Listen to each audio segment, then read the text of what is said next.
Hi, I'm Adam Murphy, Business Development Director for Cisco here at Global Knowledge. I'm here today to talk about Bring Your Own Device. So what is Bring Your Own Device? Well, it's actually all about bringing, as it says, any device to be able to access corporate applications or to get onto a corporate network. So it means that I don't have to always have my work laptop with me to get onto the corporate network to maybe access email or to get into the CRM system. It means that maybe I'll be able to do that on a mobile phone or maybe even via a tablet. So Bring Your Own Device is, or BYOD as it's called, it's sort of this mega trend you're going to start to hear from vendors, and Cisco is one of the leading vendors that's actually talking about this now. So they're leading with a product called ICE. It's actually spelled ISE and it stands for Identity Services Engine. And what this does is it allows you to do provision and policy making, which means that when you have contractors or when you've got maybe people from different offices coming into your network and it's a more secure network, it means that they can actually come on, be approved while they're here or actually before they even get to the premises, so that they know that they can access and have business continuity of actual working, and they can access the resources they need, and you're comfortable actually with the threat side of things. So a lot of this works with CCX, which is Cisco's sort of authenticity. It doesn't work very well with Apple because they haven't paid the licenses for it, which obviously we were informed at Cisco Live this year, so everyone that was there would have heard that one. But depending on what type of device it is, Cisco tried to support as many as physically possible, and what the ICE is actually able to do is it does policy and provision making. So if you come on with a device and you don't have the right security, it's going to put you into the little place, but it's not going to turn around and say you can't come on our network. It's going to say you can't come on our network, but I'm going to allow you to access the websites where you can download the right security patches, so that I will now allow you on. So it's a great little tool there.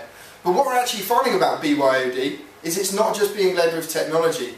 BYOD in most organisations, it's not led by IT. They don't make the decision to bring in all these devices. I'm sure most IT people out there, if they could, they'd limit it to one device. It's a lot easier to manage. A lot of the decisions about BYOD within any organisation, whether that's a partner, whether it's enterprise, whether it's public sector, typically comes from the top down.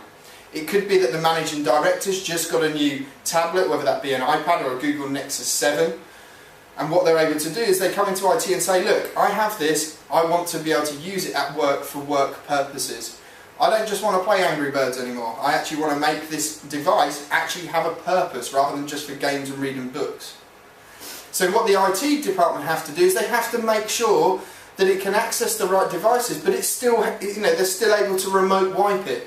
They're still able to, have password resets. They're still able to make sure it's got the right security authenticity on it, so that when it's coming on, the network gives it a green tick and it allows it to access what it needs to. So BYOD is all about any device, anywhere, anytime. It has been around for a long while. We've all had things like BlackBerries. We've all had email onto, push email onto mobile phones. What it's now doing is it's allowing us to make that decision of what device we use. Maybe in the future what we'll see is the car allowance will disappear, and actually what we'll get instead, we're going to get an IT allowance. Maybe they'll turn around and say you have to have a certain capability, but go off and get what you want as long as you can do your job. Same as a car allowance.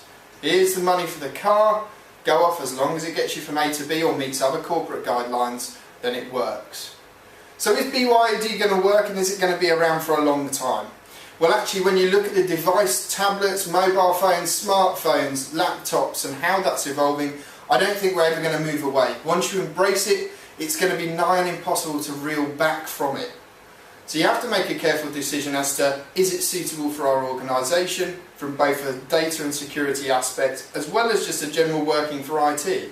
We can't forget about IT. The business is leading IT, we need to make sure that they've got the provisions to do what they need to do. Hence why Cisco lead with ICE, but they also tackle it with TrustSect, AnyConnect, wireless devices, wireless endpoints, maybe ASAs, just to make sure there's the right security side of things so that they can actually do their job efficiently. So as I said, once we start down BYOD, I think we're just going to continue going down. People say, in 10 years' time we're going to have 10, 15 devices or whatever. I actually think what's going to happen, this is my personal opinion, is that the device market is going to carry on exploding for another 5 years, then what we're going to see is consolidation. You know, will my mobile phone, which is here, will this actually mean that I can do everything on one device now? Do I need a laptop? Do I need a tablet, which actually sits in between the two? Do I need all three? I think we'll actually find that we'll actually explode out to 3 or 4 devices and then reel back into 2. But that's a good 5-6 years away, and as I said, I'm trying to see into the future. So BYOD, it comes with technology, it can come without. What you've got to make sure that you're doing is making the right informed decision for your business and taking into account both the working practice of people in many departments, operations, HR, sales, etc., but also making sure that IT have the right resources. So if you want to find out more about BYOD, want to find out about our webinars that we have on BYOD, and also start to look at the technical training that you can do to support BYOD based on existing tools but also new tools that are coming out from Cisco, then go to www.globalknowledge.co.uk or give us a call. It's 0118 912 3456. Thank you.